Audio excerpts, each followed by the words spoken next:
Unpublished anecdotes, truthful facts, and relevant realities of life on the street. Thank you for tuning into The Case for Homelessness. Tonight we are launching episode 1 of the first season of 4. Stay tuned to hear more.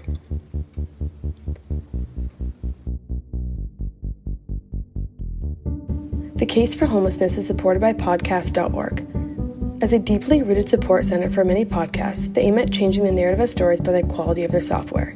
Visit podcast.org today to upload your very own podcast. Happy recording!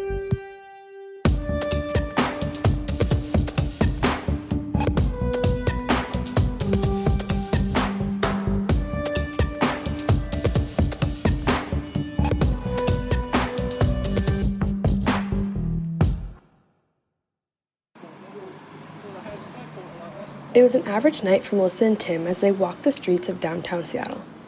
It was still light out as they could see their hands intermingled into one another's, looking at the reflection in the glass as they passed the Nike store.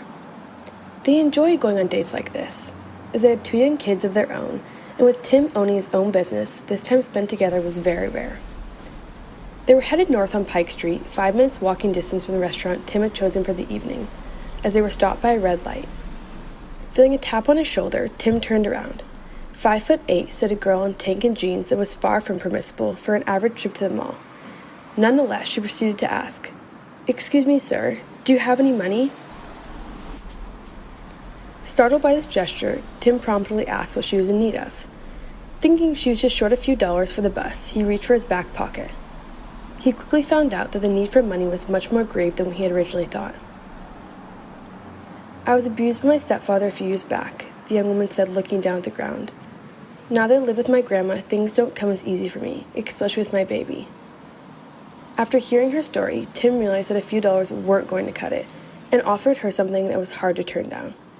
"Hey, what do you say you come work for me? My brother and I own a manufacturing company not far from here, and we would love to have you." After the young woman and Tim exchanged numbers, her home for his personal phone, the happy couple found themselves on their way to the original dinner date they had planned on.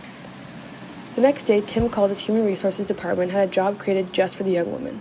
Not only so, but since she had no means of transportation, he promised to pay for every bus ticket along the way.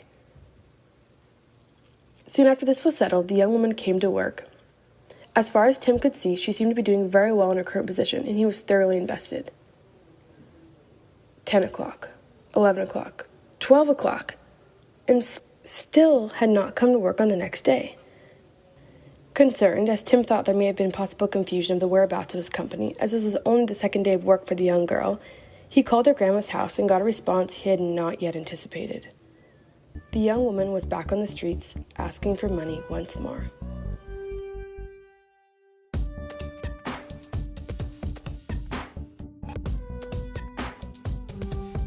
Tune in next Wednesday for episode 2 of season 1.